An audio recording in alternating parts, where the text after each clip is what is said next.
All right, I'll be going over the walk-in cooler basic troubleshooting sequence.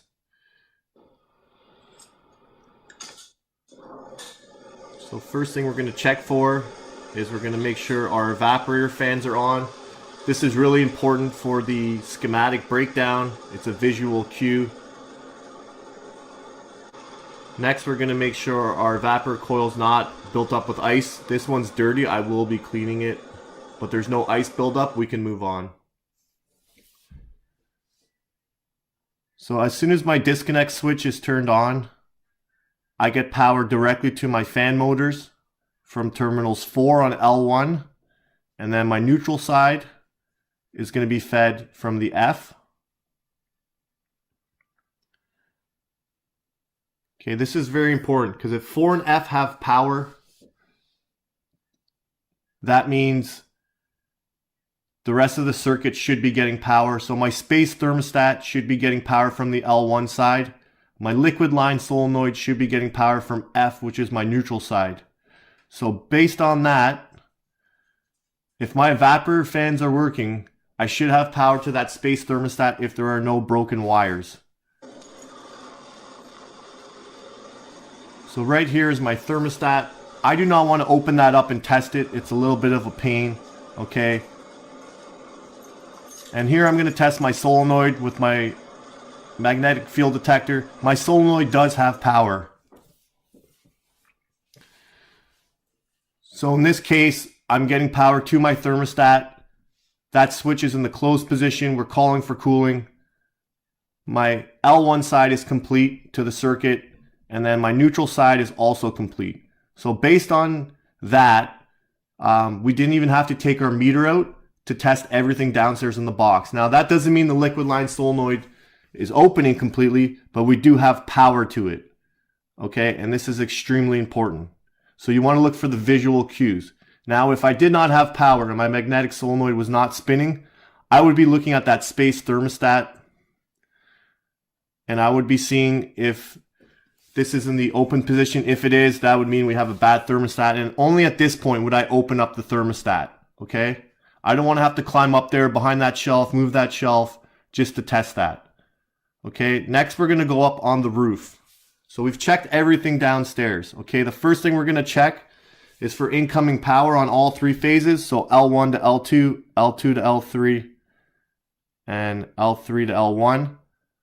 On this keep right unit, it's checked right at the contactor. Okay, so next I'm going to study my schematic. So I have 3 loads that I'm looking at. The compressor, condenser fan number 1, condenser fan number 2. Okay, this is very important to know what they have in common because once again, you want your visual cues. Okay, the visual cues are very important. You want to test the least amount of points possible. Okay, when you're starting out and you're just doing basic troubleshooting, yeah, you want to test point to point.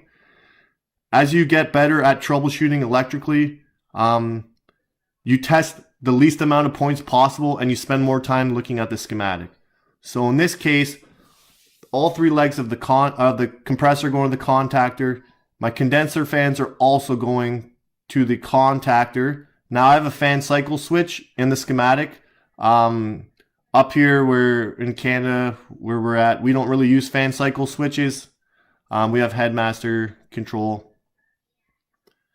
Okay, so we're all connected to the contactor. So that's where I'm going to focus all my attention. Okay, so if I see my condenser fans running and my compressor's not running, I'm pretty sure I know the problem's going to be in that start components of that compressor. In this case, it will be the overload.